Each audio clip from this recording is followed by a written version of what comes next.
embrace intimacy and vulnerability in relationships, pursue my career ambitions with confidence and focus, and develop a sense of self-care that remains my anchor today. I want to take the opportunity to show you how to do the same. I've written this book to share with you the lessons that I've learned about healing, honesty, recovery, and kindness. I will show you how to begin to heal your own wounds, establish a compassionate relationship with yourself, and empower yourself to live the life that you really want.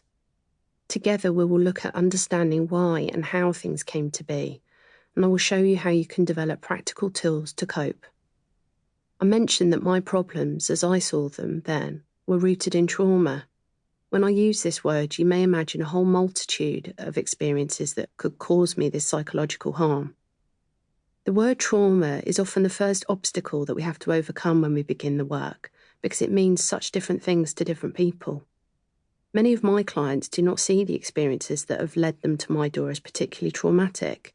If you also feel this way, let me ask if you're able to identify with any of the following questions. Do you find yourself pursuing relationships with people who are not available to you? Do you struggle with your body image, constantly feeling like you don't look good enough? Do you find yourself plagued by anxiety or depression? Do you frequently talk or think about yourself in a punishing, critical way? Do you often feel lost, hopeless, and ashamed, and use sex, food, alcohol, drugs, or relationships as a tool to harm yourself? Do you feel like your behaviours around food are prohibiting you from living a full and courageous life? Do you often feel stuck in a destructive and toxic pattern or cycle? Do you yearn for a way out of this cycle, often wishing your life could be simpler, happier and more stable, but also fear the way out too?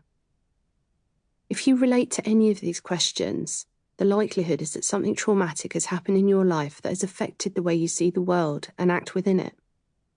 You might not always be able to pinpoint where and when that hurt happened. It might be something that feels relatively small and which you've previously overlooked. But this process will help you to identify your wounds and begin the process of healing. If any or all of these questions apply to you or someone you love, then what you're going through is really tough. Living in a cycle where you're either ambivalent about life or engaged in destructive behaviours is exhausting, confusing, frightening, and lonely. It's a pervasive kind of feeling that affects health, well-being, work, relationships, finance, and confidence. But you don't have to live this way. Really, things can change. In fact, they can transform. You can move beyond this way of existing and learn to love who you really are.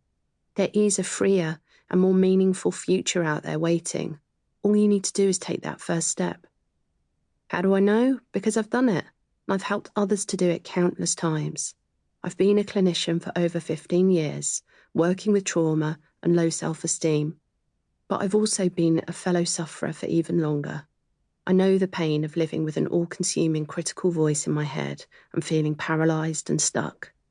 I'm also someone who broke her way free of it and wants to show you how you can do it too. Recovery has given me the opportunity to heal, and also a wealth of life-enhancing relationships. As painful as some of my experiences have been, I can now recognise their value and empathise more deeply with others who are walking a similar path. From years of running therapy groups, I've come to see how mutual sharing and connection act as a catalyst for positive change. I often tell the following anecdote at the beginning of therapy groups. It's one that reflects the impact we can have when we support each other. A woman is walking down a street and falls into a hole. The walls are so steep that she's stuck and can't get out. She shouts up to the street to ask for help, and a doctor looks down. He throws down a prescription and walks away. She shouts for help again, and a holy man looks down. The holy man writes down a prayer and then throws it into the hole and walks away. She shouts again, and this time a friend looks down. The friend jumps down into the hole with her. "You crazy?" she asks her friend. "Now we're both stuck in this hole." "Yes, I know," the friend responds, "but I've been down here before and I know the way out." I, too, know the way out. That's why I'm writing this book. It contains information about my clinical approach, how and why it works, as well as stories from people I've worked with. There are also some workbook sections called recovery tools where you'll be asked